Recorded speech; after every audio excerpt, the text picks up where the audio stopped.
Hey, I'm Brad Clementson with the Mint Condition. Today we're talking with Maryn Christensen. Hi, happy to be here. Yeah, thanks for joining. Yeah. So Maryn is a physical therapy assistant that I've worked with for a couple of years. Yeah. She's fantastic at her job. So Maryn, we want to get to know you a little bit. Okay. Tell us about what inspired you to become a PTA. Why'd you Yeah. get into this field? Okay. What are your thoughts? I've loved physical therapy forever. I grew up dancing. I danced for like 23 years. And through high school and stuff, I was in physical therapy all the time with various things. And I got to see the environment a lot. And I really fell in love with a specialty that focused on body awareness. That was really cool for me. But after that, I was back and forth. Back and forth between different other specialties. careers? Okay. Yeah, I went in and observed surgeries. I didn't know if I wanted to go to, I don't know, NP school or PA school or OT school. And I started working in a SNF after college. And I fell in love we were working a lot with stroke victims, people that were like freshly out of having acute care. And to see their progress was so cool to me. I just like fell in love with this environment of growth and progress and education. And a lot of these patients were just like wanting to learn. And that really inspired me. That's really cool. So was that after like undergrad or PTA? Yeah. Like Oh, after yeah. that, Good you question. then went to PTA school? What happened? Yeah. So I knew that I loved the therapy world. I knew that I loved at least healthcare. So I went and got my bachelor's in kinesiology. And then, post-grad from my kinesiology degree, I was actually primarily looking into occupational therapy. I got accepted into a school in Arizona. And that's why I was working in a SNF, is because I was like, I just want as much education on this field as I can before going to OT school. And while I was there, I was like, I don't want to do OT. I love physical therapy, and this is what I want. So I resigned. I, dropped and started looking to PTA schools. That's great. Yeah. That's cool. awesome. And then you went to Provo? Provo. Provo. Provo Right. College. Yep. Do you like that program? Loved that program. I'm still so close with my instructors. They are some of the best people I've ever met. They still check in, That's awesome. I got to be really close with my cohort. That's It was a great. really good program. I really enjoyed it. That's fantastic. Yeah. What's PTA is something that's not well known Yeah. in the public. Physical therapy alone Yeah. is not known by everyone, but PTAs, what is something or a couple things that you find people misunderstand when they think of PTAs? Yeah, that's a good question. I think that historically, PTAs were kind of seen as like glorified aides. Even when I was fresh in my clinical rotations, I had some therapists be like, well, we don't really have much for you to do, but you can fold the towels and things like that. And it's hard because in my head, I'm like, I have a bachelor's degree. I have bachelor's and I'm almost done with this PTA degree. And you work really hard in school. And I think that what's often misunderstood is how I think school is a lot more rigorous than I thought it would be. I actually, coming out of a kinesiology degree, was like, I was actually pregnant when I signed up for school, and I was like, kind of just like, this will give me a job, and hopefully the program's not anything crazy. And I signed up and was like, this is rigorous. This is hard. We go through a lot of education, and I think that getting physical therapists and patients to trust the education that we have, and especially now that physical therapists are required to be a doctorate, and that you guys are moving into being primary care providers. Right. The standard for PTAs is really growing. Like, I'm expected to have a lot of trust and autonomy for how I treat my patients. And I do a lot of education and research in those regards. Yeah. So that's awesome. I think that's a super important distinction, because people will often say, like, call their techs a PTA. yeah. It's like, you're not a PTA, Yeah. or they're not PTAs. Well, I was working with the PTA, and I'm like, oh, okay. So what Yeah. therapist did you have? No, it was the tech. it's not a PTA. Right. Big difference, right? Right. And we really value texts. Like I think that it's super helpful to have those when you need them. But I really am grateful for my education. And I think that there's a lot I can provide to the field. And the therapists I work with really trust me, and I'm grateful for that. What do you do with the therapists that you work with to collaborate on patient care to make sure they're getting better? How do you approach that? Lots. I communicate a lot. I am often calling my therapist. I don't know. I've worked in a lot of different clinics, and the dynamic is different, so of course I think it takes getting to know what works with your therapist, but I would say, especially here at Mint, our therapists really rely on collaboration. I'm on the phone with the supervising therapist at least once a week, if not more, saying, hey, here's what I'm doing. Here's what's happening with the patient. And not necessarily in regards for feedback, but it's primarily to say, here's what I'm doing. I want you to know what progress this patient is making. And I think therapists are obviously really protective of their patients. They go in there and they evaluate them, and that their name is on that patient's care. Right. So the outcomes are also a big part of that. And I'm the one seeing the patient most of the time. I see the in between. So to build trust with my therapist is a really big deal. So I think consistent collaboration plays a big role. So that's something you'd recommend for other PTAs out there is make sure you're reaching out, communicating frequently. Absolutely.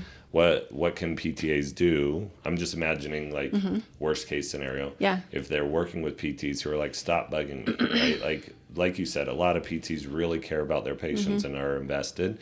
And there's some that care less, right? Yeah. So they're not the ones I feel like who care less are going to not want to be bugged by the PTA. What do you recommend for those PTAs? How do they approach that? I feel like if you are in need of guidance and you have a therapist that's not providing guidance, find a therapist that will give you guidance. That doesn't mean that you have to change. You're not pushing the patient to another therapist. That's not the goal. But the goal is that we're continuing to stay educated. You would be a naive physical therapist to think that you don't need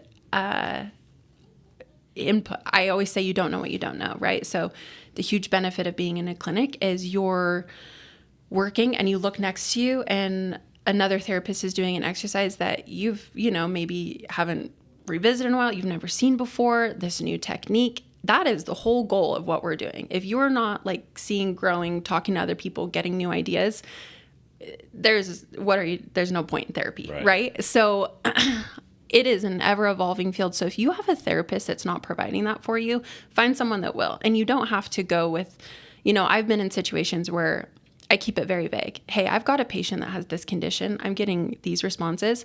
Can I just talk through my treatment plan with you? Or here's some of the things I did today. Do you have any feedback or input on other things? That doesn't mean you're poaching patients to other therapists, but I think it's really important in this field, especially where there's new research all the time. You could get on Instagram and see 15 new exercises that you haven't seen before. Right. Different ways to approach it. If you're not collaborating and getting your brain working, you become a stagnant therapist, and your patients suffer from that. Your patients suffer, and it'll show. Yeah. So I think that if you don't have an interactive PT, that's okay. That might be you don't ever know what's going on.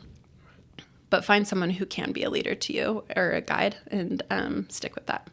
Yeah, I think it's important in our field to always collaborate. Absolutely. Not just the PTAs try and collaborate with their PTs, but PTs and PTAs collaborating together. I've learned a ton from physical therapy assistants who teaching me techniques like strain counter strain. Yeah. I don't remember learning it in grad school. Maybe it just, there's so much you learn, right? Right. But you've got to collaborate. You got to learn new techniques and get input so that the patients get the best care possible. And I think the best people to talk to are the people fresh out of school, right? Yeah. Like when you get students come in and I'm like, hey, I've been out of school for a minute, and what are you guys learning about in school? And as long as you're talking through care, your brain is thinking. You always want to be in a state where the wheels are turning, because that's how we get better.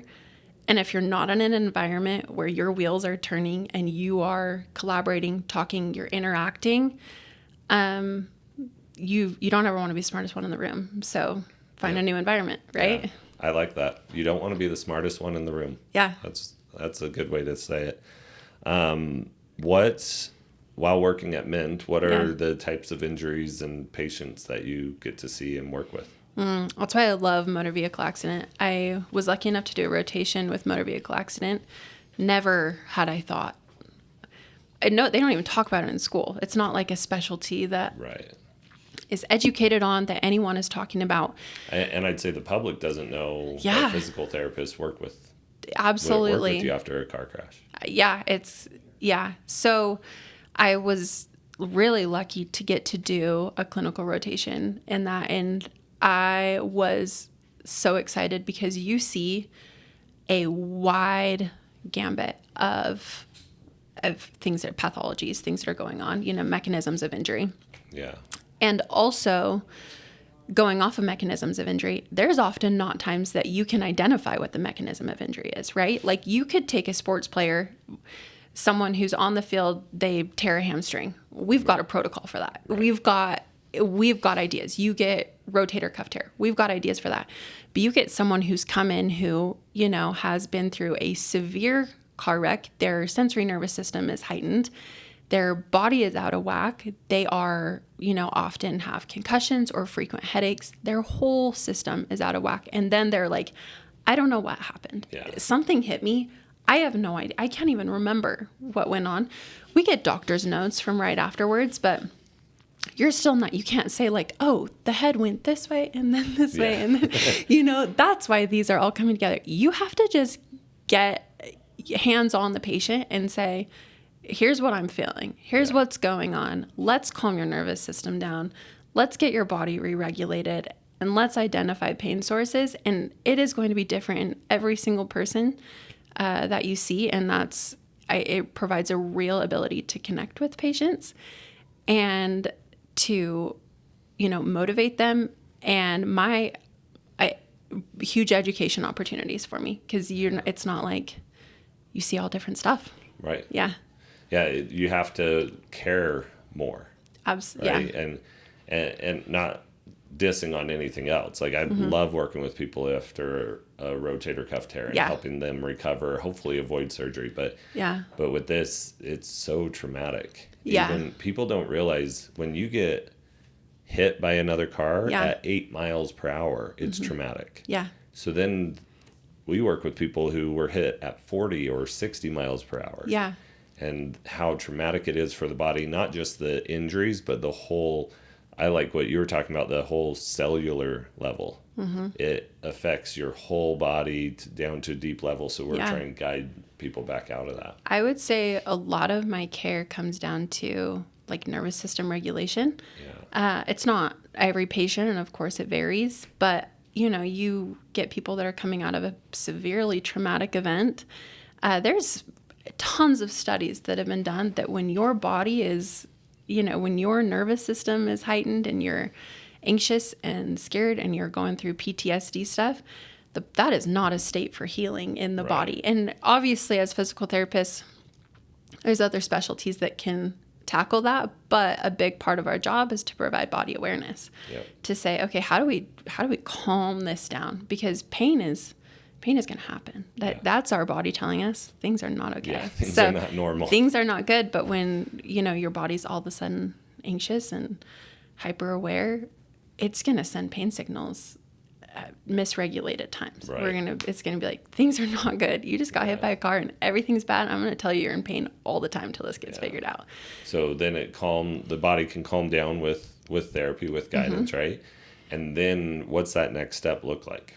Yeah. So you've helped them re-regulate, and I mean, that doesn't happen in a day, but throughout you're trying to help them calm down, and then what's that? Let's start building progressions. Let's get you back to where you were, if not better. Let's show the body how strong we are. Yeah. I think that a big part of therapy is let's teach resilience and let's prove it right. Yeah. Let's show you that we can re-regulate. You went through this hard thing. Your body was your body's freaking out, Yeah. We re-regulate you. Okay, now let's start working on body. Let's start doing squats, progressional building every time.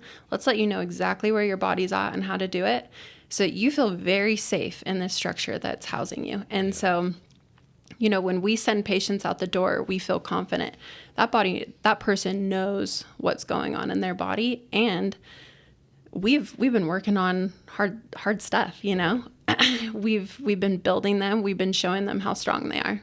Build back that confidence. Absolutely. So what do you tell your patients when they call to cancel? They're like, I hurt too bad. Yeah. I don't want to go to therapy because you're going to just make me work. Yeah. I hurt. Mm-hmm. What do you tell them? One thing I talk a lot about with our therapists is we are not personal trainers.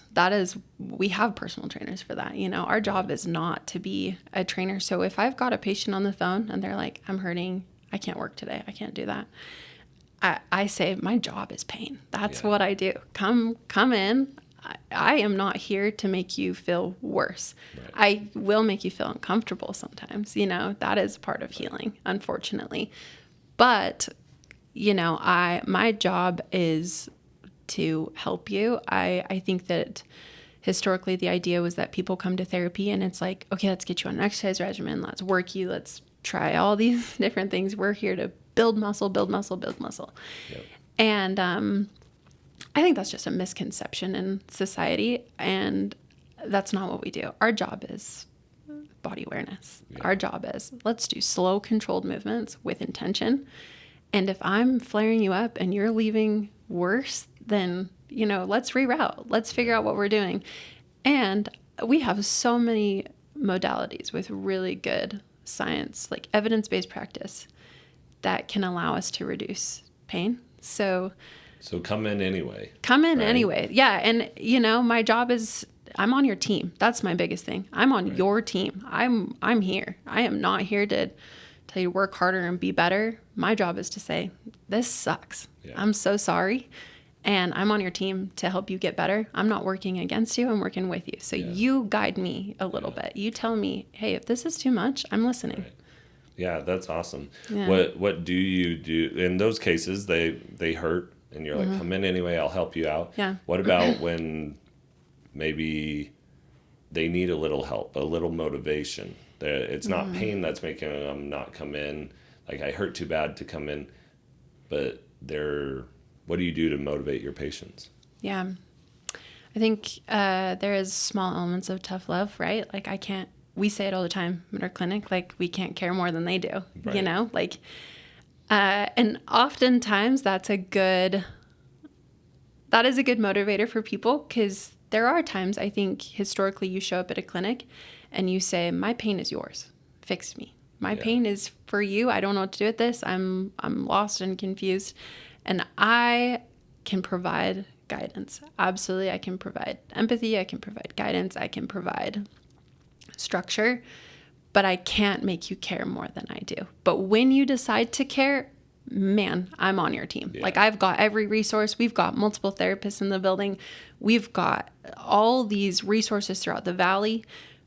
If you decide to invest a little bit of effort, if you can give me 10% every time you come, I will maximize that 10%, because we've got the resources. And but I can't force them to care, but when they do, I'm there.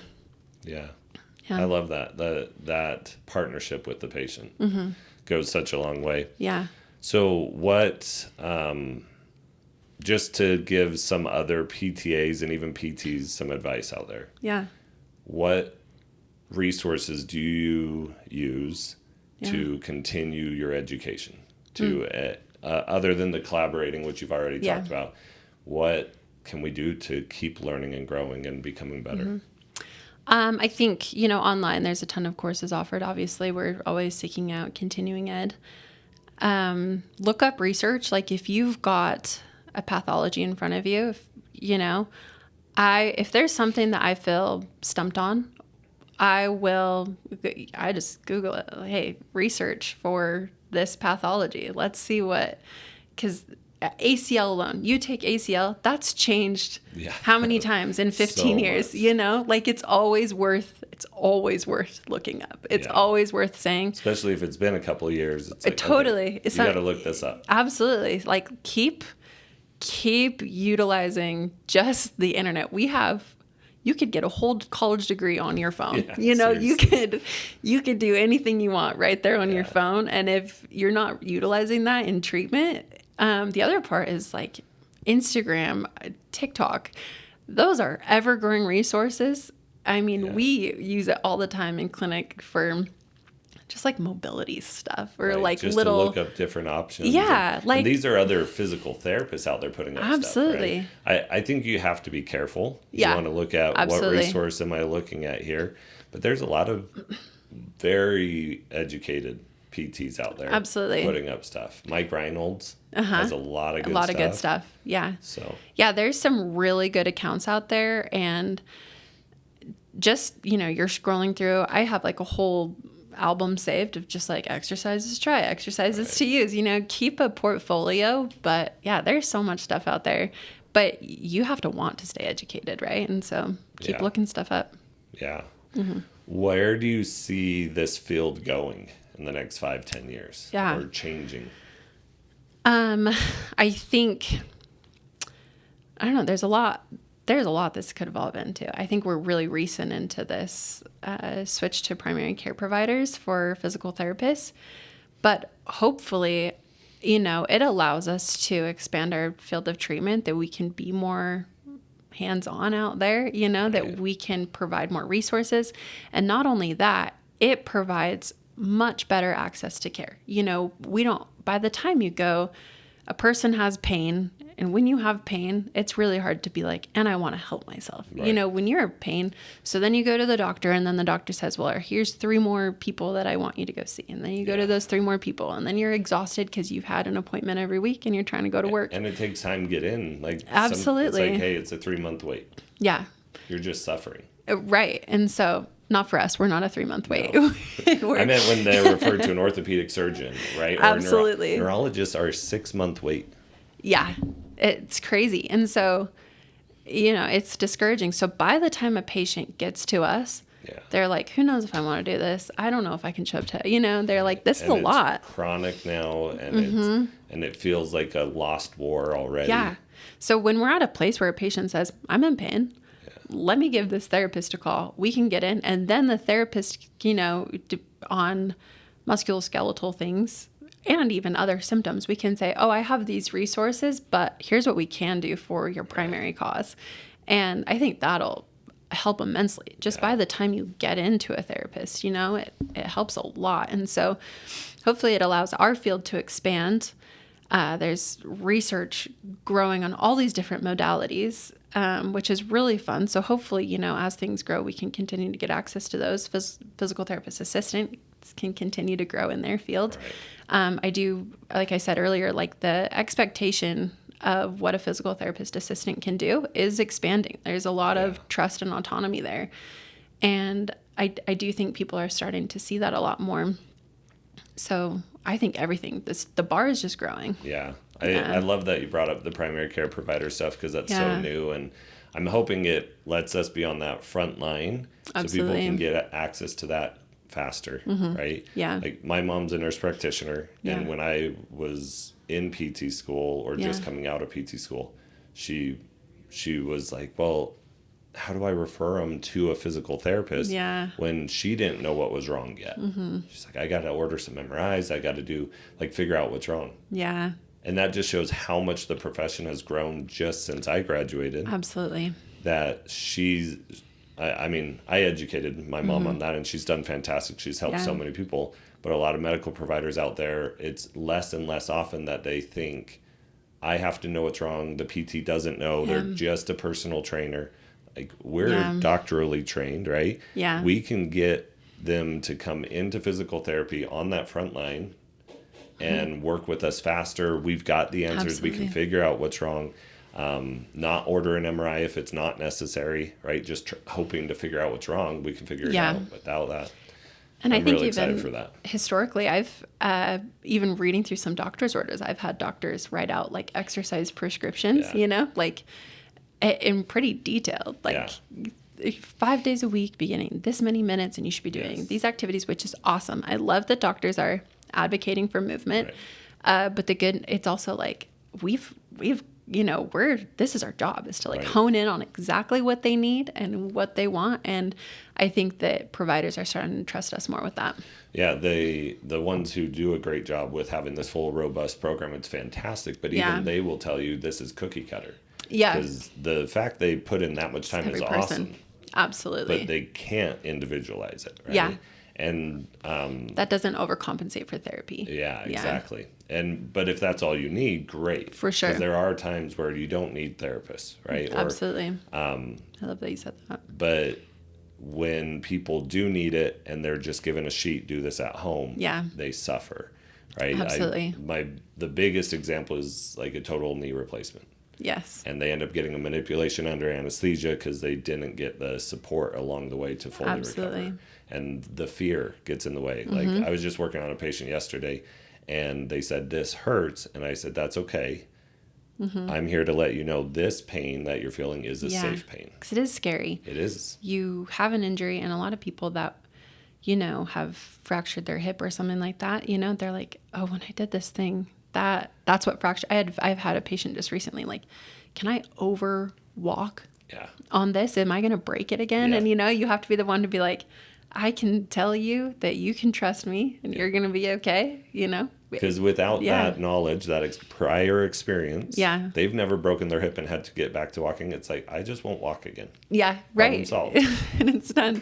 Yeah, I hate being scared and I don't like to be uncomfortable, right? So you're there to be like, hey, this discomfort is exactly what you should be feeling. That means it's working. That means you're doing the right stuff. And you're okay. You're not breaking it. Yeah.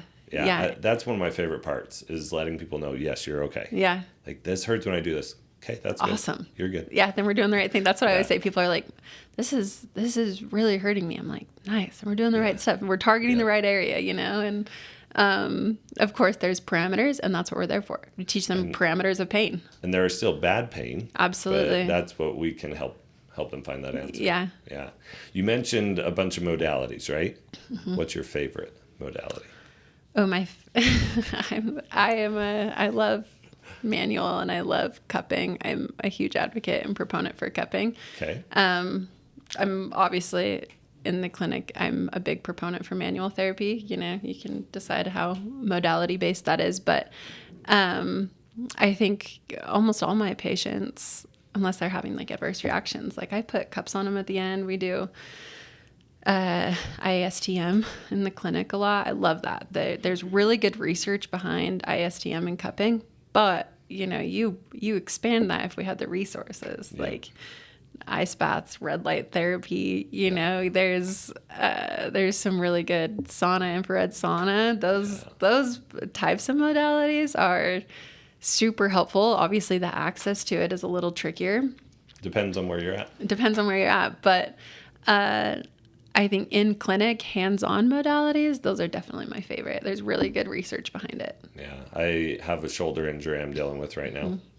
And so Jared did the myofascial decompression on my shoulder. So I got a nice... Oh, nice. But it worked. Like, totally. I used to have to like kind of shift and lift slow. And just one session. The other one is like blood flow restriction. Blood flow restriction is so cool. If I could. That's one I want to get into more. Totally. I mean, our specialty in specific, it's, it takes down the road to get to a point where you're doing blood flow restriction.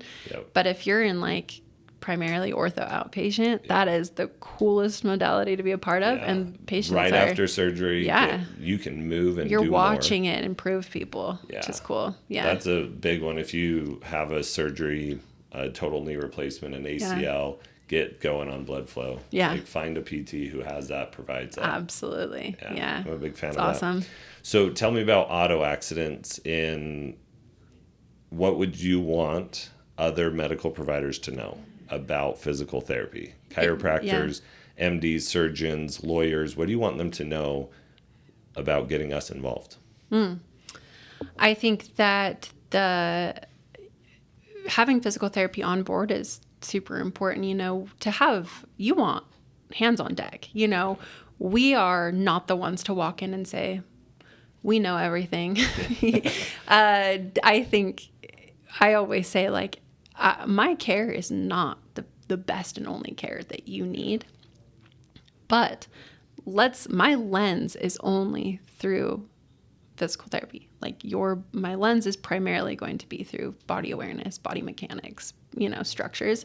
And I think similarly that applies to every other specialty. Like when your lens is focused on, A, B, and C, you need someone in on every part of that, eyes on deck. And while they're in the terms of their lean or, trying to figure out the financials of that, let's get all care on board and get eyes on everything while we can. And that's really important. I think physical therapy is really vital because prior to motor vehicle accident, people don't have body awareness, and that's not to, I do think there's a lot of like active and aware people, but I would say 60% of my patients can't do a squat correctly, and that's not to, thank goodness, that's what we're here for. That's what we do. Like I was trained to learn how to do proper squats. Not everyone got training, but you take people that haven't had specialized, training on mechanics, and then they get in this severe motor vehicle accident. Their chances of re-injury now that they've got ligaments, things out of place, and then they've got poor body awareness prior to this, the chances for re-injury are high. You get them 10 years down the road. You get a mom who's picking up kids who's got a loose core structure, gets into a motor vehicle accident. Chances of low back pain are big, So I think it's important to get us on board because we're going to make them better. Yeah. Yeah. I think physical therapists have so much we can contribute and work alongside. Yeah. We work with a lot of chiropractors who are fantastic. But I've heard from some of them that we're personal trainers. Yeah. It's always the misconception. Yeah. It's unfortunate. I wish they could just come spend a day with us. Absolutely. Right? And see, you guys aren't personal trainers. You're rehab specialists. Yeah, I get patients all the time that are like, I'm not even that like worked out leaving. And I'm like, that's not my goal. Yeah. I don't care that you're leaving here and sweating. I care that you know how to do a TA activation. Right. And that's slow, controlled. That is movement that is very intentional, and you're not going to leave sweating, but you will have better awareness. People need to know that it's the full spectrum. Absolutely. Right? Where we can help them build that tolerance. Like a lot of what we do with if you get hurt at work, like the return to work protocols, we can help get them stronger. But we also, right after an injury, right? Where I saw right after an injury, I'm like, great, let's brace, let's ice, let's do this. Yep. Well, I'm a movement doctor. Yeah, but movement's not what they need. Right? Exactly. There's some patients that literally, you're like, I'm just going to put my hand here. Yeah. Let's calm down the nervous system. I'm going to put my hand here, and then we're going to switch. Yep. And we're going to breathe. And but, in 3 weeks, you're doing overhead raises. You're doing, but you have to have someone guiding that progression. Yeah. And I think that's where we can really add into what's being done by everybody else out there. Absolutely. So what would you say mint condition means to you? Mint condition means to me, I think for me, it's when you can walk away feeling strong, feeling capable, feeling confident, that you know what's going on in your body and you can be your own advocate, then we've done our job. That's mint condition to me. I love that. Yeah. Yeah. Get in confidence in doing what you want to do. Absolutely. That's the goal.